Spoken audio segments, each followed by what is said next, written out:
नमस्कार, knocking-news.com में आपका स्वागत है। मैं हूं गिरिजेश वशिष्ठ। बदले बदले से सरकार नजर आते हैं। आरएसएस का अंदाज बदला हुआ है पिछले कुछ दिनों से, एक महीने के अंदर। तो आरएसएस को अचानक ऐसा क्या हुआ कि उसके अंदर मुस्लिम प्रेम जाग गया है, भाईचारा जाग गया है। वो अपने आप को मॉडिफाई क्यों कर रही है, खुद को बदल क्यों रही है, इतनी उदार क्यों हो गई है, मदरसों के चक्कर लग रहे हैं, मस्जिदों के मौलानाओं से मुलाकात हो रही है, बुद्धिजीवी आके मिल रहे हैं। तो आपको ये लगातार कहीं ना कहीं लगा होगा कुछ तो है। आज हम यही बताएंगे कि वो क्या है, वो क्या कुछ है, वो कौन सी मजबूरी है। क्या ये वैसी ही मजबूरी है जिसमें इमरजेंसी में इंदिरा गांधी के पक्ष में आरएसएस खड़ा हो गया था और आज़ादी से पहले अंग्रेज़ों के पक्ष में? आरएसएस ने अपनी पोशाक तक अंग्रेज़ों के मंजूरी से, उनके निर्देश पर तैयार की थी। तो क्या आज अंग्रेज़ों के राज जैसा कुछ बड़ा खतरा, इमरजेंसी वाला खतरा, या कुछ और वजह? वो क्या कारण है जिसके कारण आरएसएस को तेज़ी से बदलाव करना पड़ा है, अपने आप को बदलना पड़ा है, अपने सुर बदलने पड़े हैं? आज वो बात कर रहा है या अल्पसंख्यकों की, आज वो बात कर रहा है महिलाओं की। 100 साल में बात नहीं की, 100 साल बाद अचानक कर रहा है। तो वो क्या वजह है? क्या चुनाव है या कुछ और है? आज इस पर बात करेंगे। कहीं मत जाइए, चैनल को सब्सक्राइब कर लीजिए। मैं अभी हाजिर होता हूं। हमारी पत्रकारिता को समर्थन देना चाहते हैं तो हमारा यूपीआई आईडी डिस्क्रिप्शन में है। एक स्क्रीन पर क्यूआर कोड दिखाई देगा, उसे स्कैन करके भी आप भुगतान कर सकते हैं। मैं अभी हाजिर हुआ।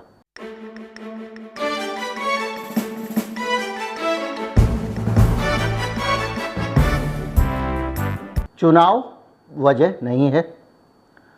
चुनाव के लिए आरएसएस मुसलमानों के साथ नहीं जाएगा। चुनाव में आरएसएस और बीजेपी को कोई लाभ नहीं होता है। रेडिकलाइज करने से समाज को आरएसएस हमेशा फ़ायदे में रहती है, इसलिए समाज को जोड़ने के लिए आरएसएस नहीं जाएगी। तो क्या चुनाव हरवाना चाहती है मोदी जी को? उस रेडिकल उस छवि को अपनी माइल्ड करके, उस एकदम खूंखार छवि को सौम्य बना के क्या मोदी जी को चुनाव हरवाना है? ऐसा भी नहीं है। वजह क्या है?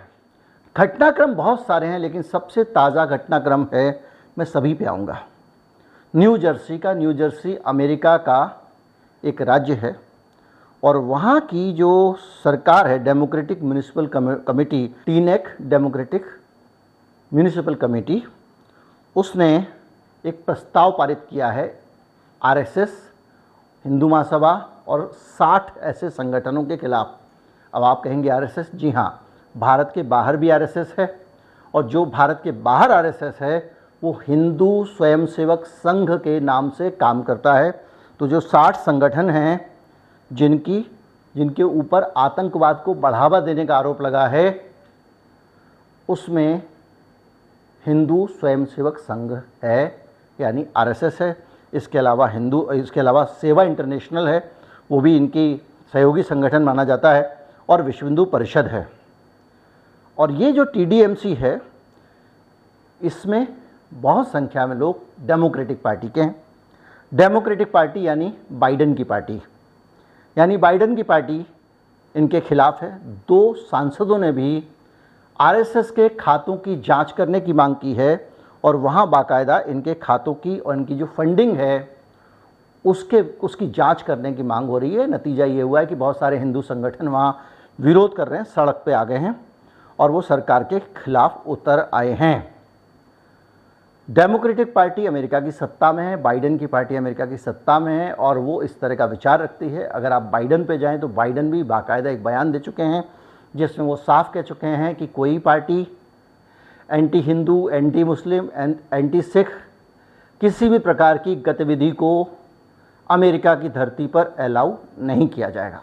यानी बाइडेन सीधे सीधे संकेत दे चुके हैं। अगर वो किसी 1 या 2 का नाम लेते तो सीधे सीधे ज़्यादा गंभीर आरोप हो जाता, इसलिए उन्होंने सबको कह दिया कि भाई साहब जो भी गड़बड़ कर रहे हो बच के रहो।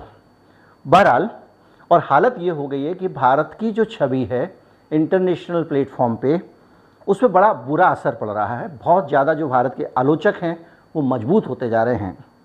नतीजा ये हुआ है कि पाकिस्तान के जो स्टूडेंट अमेरिका जाना चाहते हैं, कड़वा सच है, उनको 1 दिन में वीज़ा मिल जाता है और भारत के जो स्टूडेंट अमेरिका जाना चाहते हैं उनको वीज़ा मिलने में 14 महीने लग रहे हैं। ये मैं नहीं कह रहा हूँ, हमारे विदेश मंत्री, अमेरिका के विदेश मंत्री ब्लिंकन साहब से बाकायदा इस बात का उल्हाना दे चुके हैं, शिकायत कर चुके हैं कि भैया हमको बताइए कौन सी वजह है कि हमारे लोगों को आप वीज़ा नहीं दे रहे हैं। इसी तरह से अब बहुत सारी चीज़ें ऐसी निकल के आ रही हैं जिनसे एक माहौल बन रहा है। वॉल स्ट्रीट जर्नल, एक जाना माना और पुराना अखबार है अमेरिका का, उसने हाल में कुछ ऑडियो क्लिप्स हासिल किए हैं। इन ऑडियो क्लिप्स के अंदर जो भारत का मेटा है, मेटा यानी फेसबुक की कंपनी, वो बता रहा है कि भारत में हेट स्पीच पे उसने एक रिपोर्ट तैयार की थी। उस रिपोर्ट को उसने यूएन के संगठनों के सामने, जो संयुक्त राष्ट्र के मानवाधिकार संगठन हैं, उनके सामने इसको पेश किया था। और उस रिपोर्ट में सिर्फ 4 पन्ने की जानकारी दी मेटा ने। और जब वो रिपोर्ट पेश की गई तो उन्होंने मुखाग्र रूप से या जुबानी तौर पे कहा कि बाकी की रिपोर्ट हम आपको लिफाफे में दे रहे हैं, हम उस रिपोर्ट को जारी नहीं कर सकते हैं क्योंकि भारत के अंदर हेट स्पीच का हाल इतना बुरा है। सोचिए फेसबुक डर गया कि हमारे खिलाफ बहुत सुरक्षा का खतरा है, सिक्योरिटी थ्रेट है फेसबुक को भारत में अगर वो हेट स्पीच का खुलासा कर देता है। ये संयुक्त राष्ट्र के सामने मेटा के अधिकारी कह रहे हैं और इसलिए वो हेट स्पीच की रिपोर्ट जारी नहीं कर सकता। मैं सब खबरों की क्लिपिंग लगा रहा हूँ, किसी प्रकार का कोई कन्फ्यूजन नहीं होना चाहिए। और इस ऑडियो रिकॉर्डिंग में पता चलता है कि किस तरह से भारत में हेट स्पीच बुलंदी पर है। हेट स्पीच को लेकर सुप्रीम कोर्ट भी कह चुका है और उसने बाकायदा कहा कि जो टीवी चैनल्स के एंकर हैं, ये उनकी भूमिका है कि चुप कराएं जो आदमी वहाँ बैठे हुए हैं। अभी हाल में ऑर्डर आया था और उसने ये भी कहा कि टीवी चैनल खुल के हेट स्पीच का प्रसार कर रहे हैं और सरकार चुपचाप बैठी हुई है, डड्डू की तरह तमाशा देख रही है। ये हमारे सुप्रीम कोर्ट ने कहा। तो कुल मिला के भारत पे एक माहौल बन रहा है भारत के खिलाफ, और ये तो ताज़ा घटनाक्रम है। लेकिन जो पिछले आप 4-6 महीने से देखें, बहुत गंभीर टाइप की चीज़ें हो रही हैं। सबसे ज़्यादा मामला बिगड़ा हरिद्वार वाले मामले से, जब वो स्वामी यति नरसिंहानंद नाम का जो व्यक्ति है, पुजारी जी होते थे गाज़ियाबाद में, तुलसी की पत्ती वाला पानी और इलायची दाने देके उनका जीवन कट जाता अगर उन्होंने एक मुस्लिम बच्चे को मंदिर में घुसने के लिए नहीं पीटा होता। और उसके बाद में ऊट पटांग बयान इस तरह के, जिसमें जो सबसे ज़्यादा चर्चित बयान हुआ उनका हरिद्वार वाला, जिसमें उन्होंने कहा कि हमको नरसंहार के लिए तैयार रहना चाहिए वगैरह वगैरह। उसके कारण पूरी दुनिया में अलग अलग मीडिया फोरम पे, प्लेटफॉर्म्स पे लिखा जाने लग गया कि भारत में नरसंहार माइनॉरिटी का करने की तैयारी चल रही है, उसके हालात बन रहे हैं। तैयारी चल रही है नहीं, हालात बन रहे हैं और सरकार कुछ भी नहीं कर रही है। ये CNN की रिपोर्टें मैं लगा रहा हूँ जिसमें ये बात की गई है।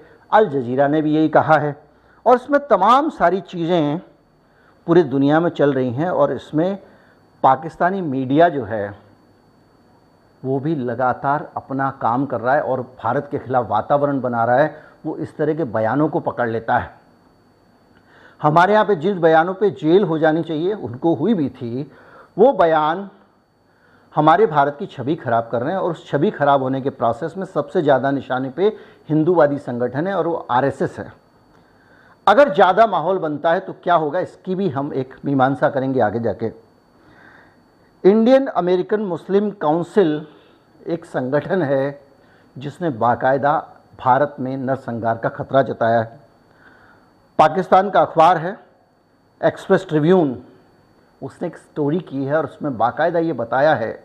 ऑब्वियसली अगर आप ऐसे बयान देंगे तो दुश्मन को मौका मिलेगा, और बताया है कि भारत में कैसा वातावरण बन रहा है और उस वातावरण के रहते भारत में किस तरह की परिस्थितियां ऐसी तैयार होती जा रही हैं जो कि आम नागरिकों के लिए ठीक नहीं हैं और ख़ास तौर पे अल्पसंख्यकों के लिए ठीक नहीं है। जब भारत में आप ये माहौल बनाते हैं तो इसका नतीजा ये होता है कि पूरी दुनिया में भारतीय निशाने पर आने लगते हैं। अमेरिका में भारतीयों के प्रति हेट क्राइम बहुत बढ़ गए हैं।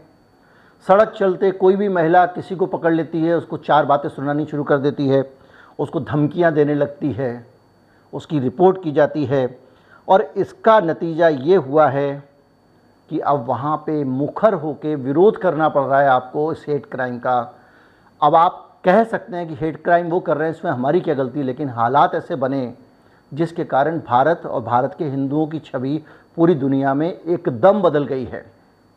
और अब आरएसएस के सामने उस छवि को ठीक करके रखने की भी जिम्मेदारी है, क्योंकि आने वाले समय में आरएसएस के साथ क्या हो सकता है और देश को क्या नुकसान हो सकता है, इस पे भी हम आएंगे। CNN लिखता है कि भारत में हिंदू अतिवादी मुसलमानों के खिलाफ नरसंहार की अपील कर रहे हैं और वो पूछता है कि इसे रोकने के लिए क्यों पर्याप्त कदम नहीं उठाए गए।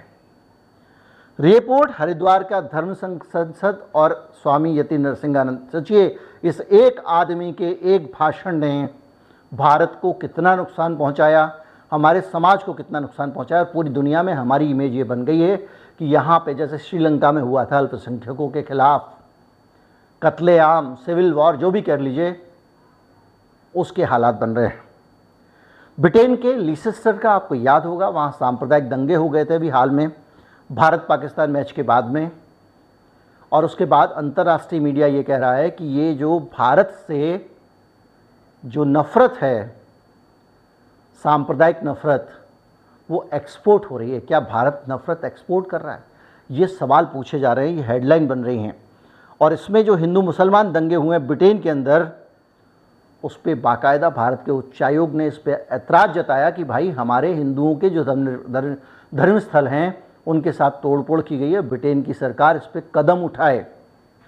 उधर पाकिस्तान की तरफ से भी तमाम तरह के आरोप लग रहे हैं और ये सारा बवाल इसलिए हो रहा है कि हम जब सोसाइटी रेडिकलाइज होती है, मेरे जितने जानने वाले अमेरिका में रहते हैं या यूरोप में रहते हैं, वो बहुत कट्टरवादी हैं, मतलब भारत के कट्टर हिंदुओं से भी ज़्यादा कट्टर, और उनको वो पूरा जो सोशल मीडिया और व्हाट्सएप का नेटवर्क है, उसका जो हेट स्पीच का नेटवर्क है, उसका असर वहाँ भी पड़ रहा है, जिसके कारण जो लोग वहाँ चैन से रहते थे वो लोग वहाँ पे भी हिंदुस्तान बनाए दे रहे हैं सांप्रदायिकता के मामले में। सिस्टर में जो दंगा हुआ था वो दंगा बढ़ा और 2 अन्य प्रांतों में भी वहाँ के पहुँचा, और वहाँ पे वर्गिंगम और स्मेथविक में भी दंगा हो गया। साध्वी ऋतंभरा का कार्यक्रम होना था यूके में, उस कार्यक्रम को रद्द कर दिया गया क्योंकि जो वेन्यू इस कार्यक्रम के लिए अलॉट की गई थी उसके मालिक ने कह दिया भाई साहब हम आपको ऑडिटोरियम नहीं दे सकते। इस तरह के हालात दुनिया के बाहर बन गए हैं और उनके खिलाफ ज़बरदस्त प्रदर्शन हुआ, और जब ये रद्द हुआ तो उसको लेकर भी तनाव हुआ कि आपने पाकिस्तानी और दूसरे लोगों के दबाव में आके हमारी नेता का कार्यक्रम रद्द कर दिया है। दोनों जगहों का नेशनल मीडिया काफ़ी कवरेज दे रहा है, चूँकि ये जो हमारे यहाँ पे भड़काऊ बयान आते हैं इसको हमारा मीडिया जब कवरेज देता है 1 घंटा इस पर बहस, 2 घंटा उस पर बहस, और उसके स्लग भी और उसका जो पीछे प्लाज्मा होता है वो सब भी भड़काऊ बनाया जाता है। तो ये खबर इंटरनेशनल मीडिया को भी लगती है और इंटरनेशनल मीडिया इसको लेकर सवाल उठा रहा है। गार्जियन लिखता है कि हिंदू कट्टरपंथी ये मानते हैं कि पॉपुलेशन रिप्लेसमेंट हो जाएगा, अल्पसंख्यकों की आबादी अगर इसी तरह से बढ़ने दी गई तो वो हिंदुओं से ज़्यादा हो जाएंगे और इस देश पे राज कर लेंगे। द इकोनॉमिस्ट जैसा बड़ा अखबार लिख रहा है कि भारत की सरकार हिंदू राष्ट्रवाद को एक्सपोर्ट कर रही है, वैसे मैंने बताया था अभी आपको, द इकोनॉमिस्ट। और वो ये कह रही है कि इसके ज़रिए ब्रिटेन जैसी जंगों पर दंगे हो रहे हैं, यानी ब्रिटेन में जो लीसेस्टर में दंगा हो रहा है उसके लिए भी भारत की सरकार को जिम्मेदार ठहराया जा रहा है।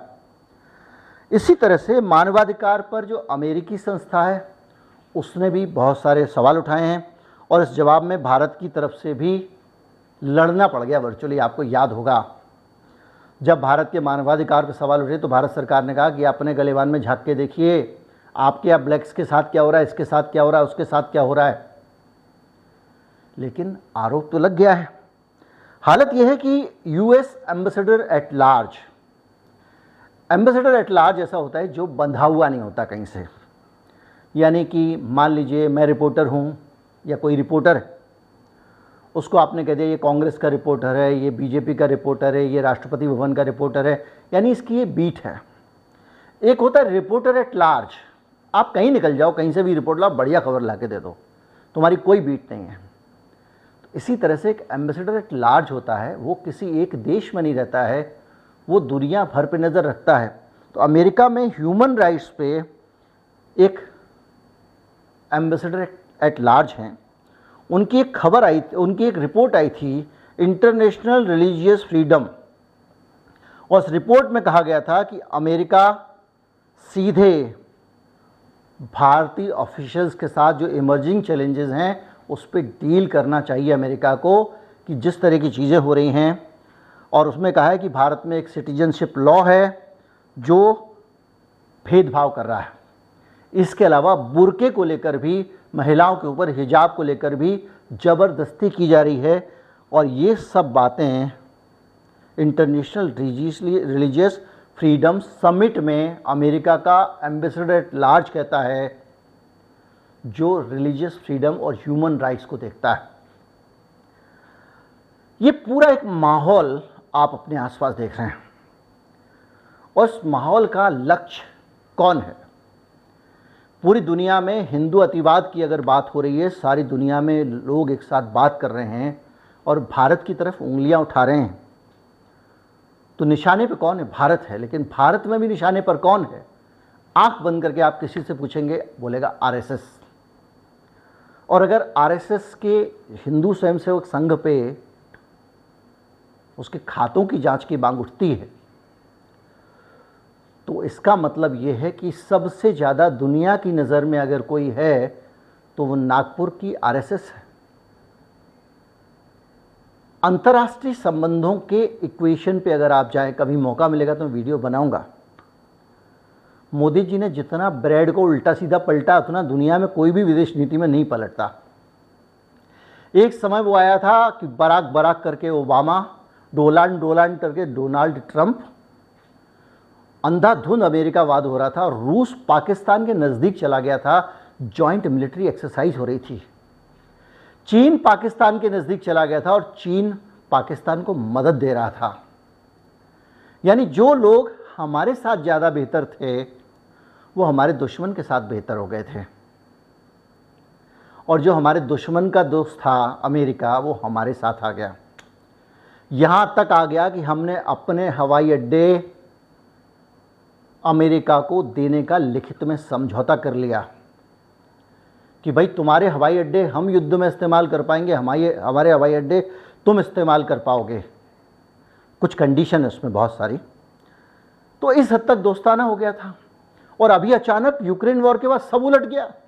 रूस के साथ चले गए आप, चीन के साथ चले गए, और अब अमेरिका गया है चिढ़।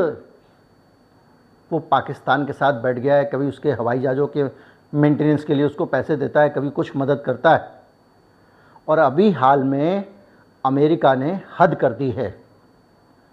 अमेरिका में जो जो पाकिस्तान में एम्बेसडर है, वो गुलाम कश्मीर में, जिस कश्मीर को पाकिस्तान ने गलत तरीके से कब्ज़ा करके रखा हुआ है, POK, पाक ऑक्युपाइड कश्मीर, उसमें जाता है और वहाँ से लौट के जो ट्वीट करता है उसमें उसको वो AZK यानी आज़ाद कश्मीर लिखता है। यानी अमेरिका और वेस्ट, आप ब्रिटेन में चले जाइए, टोनी ब्लिंकन का बयान देख लीजिए, बाकी लोगों का बयान देख लीजिए। अभी हाल में फिर एक आरोप लगा था कि भारत जो है वो नाटक कर रहा है, वहाँ के मीडिया का, अमेरिका के, वो पुतिन के साथ में है, न्यूट्रल होने का ढोंग ना करे। तो ये सारा घटनाक्रम आपके सामने जो खड़ा हुआ है, उस पूरी रिस्क के बीच में अगर आपके ऊपर कट्टरवादी होने का आरोप लगता है और अमेरिका को एक सैंक्शन लगाने का बहाना मिल जाता है, यति नरसिंहानंद के बहाने या किसी बहाने, और वो आरएसएस को बैन कर देता है, तो कितना बड़ा नुकसान हो सकता है उसकी आप कल्पना कर लीजिए। कोई जस्टिफिकेशन नहीं है, कोई कानून नहीं है कि ये स्थिति होगी तभी आप बैन कर सकते हैं। एक सनक का सवाल है और माहौल बनने का सवाल है। माहौल भरपूर बन रहा है। कल भी ट्विटर पे एक आदमी भगवती जागरण में बोल रहा था, बहनें अपने चिमटे तराश लो, भाइयों अपना त्रिशूल तैयार रख लो, और ये सब संदेश दुनिया में जाते हैं। तो ऐसे में आरएसएस की मजबूरी है कि वो अपनी छवि को थोड़ा उदार बनाए, जितना ज़्यादा हो सकता है उदार बनाए और उदार बना के दिखाए, वरना गड़बड़ हो सकती है। दुर्भाग्य से और इस देश का सौभाग्य है कि ये जितने भी यति नरसिंहारन से लेकर जितने भी लोग हैं, इनके समर्थक किसी इंटरटेनमेंट मूवी की तरह तो इनके डायलॉग्स को लेते हैं। हमारा समाज उतना हिंसक नहीं हुआ है। कितनी भी कोशिशें हो जाएं, अभी ये जो आप गुजरात में जो घटनाएं हो रही हैं, डांडिया में घुसा उसको पीट दिया, कोई आदमी पूजा पे पत्थर फेंक रहा था, आप कभी जांच करा लीजिएगा। ये लोग भी सिर्फ इसीलिए गए थे कि एक नफ़रत का वातावरण बने, लेकिन ये सब घटनाएं भारत की छवि खराब कर रही हैं, इस देश के हालात ख़राब कर रही हैं। देखिए, देश बड़ा है, आरएसएस छोटा है। अगर आरएसएस के चक्कर में देश को नुकसान होता है तो उसको बर्दाश्त नहीं किया जा सकता। इसलिए देश को बचाने के लिए हमको आरएसएस के लिए सोचना पड़ता है और अच्छा ये उदार बनने की कोशिश कर रहे हैं। बेहतर होगा कि ये सचमुच का उदार बन जाएं। उदार होने का अभिनय करने के बजाय भारत की आत्मा को समझ लें। यहाँ के लोग भड़कने वाले नहीं हैं, ये मिलजुल के रहते हैं। ना मुग़लों के टाइम में लड़े, अंग्रेज़ों ने थोड़ा भड़का ज़रूर दिया है, जहाँ दंगा लगा देते हो आवारा तत्व निकल ज़रूर जाते हैं, लेकिन फिर भी भारत के लोग आम तौर पे मिल के रहते हैं। तो इस स्थिति को समझें। इसके नाम पर भी वोट आपको मिल जाएगा, लेकिन मेरा मकसद इस वीडियो का सिर्फ इतना बताने का था कि ये जो आरएसएस अचानक गऊ बनी हुई है, जो शेर और चीते वाली खाल उसने छिपा दी है, उसकी वजह आप समझ जाएं। उम्मीद करता हूँ आप समझ गए होंगे। वही काम करना है जो रोज़ करते हैं, अपने ज़्यादा से ज़्यादा लोगों को बताएं चैनल के बारे में, वीडियो फॉरवर्ड करें। और फेसबुक पे अगर देख रहे हैं ना, तो ऊपर जहाँ नॉकिंग न्यूज़ लिखा हुआ है, वहाँ पे बगल में एक फॉलो लिखा होगा नीले रंग से, दबा दें। हमेशा वीडियो मिलेंगी आपको। नमस्कार, जय हिंद।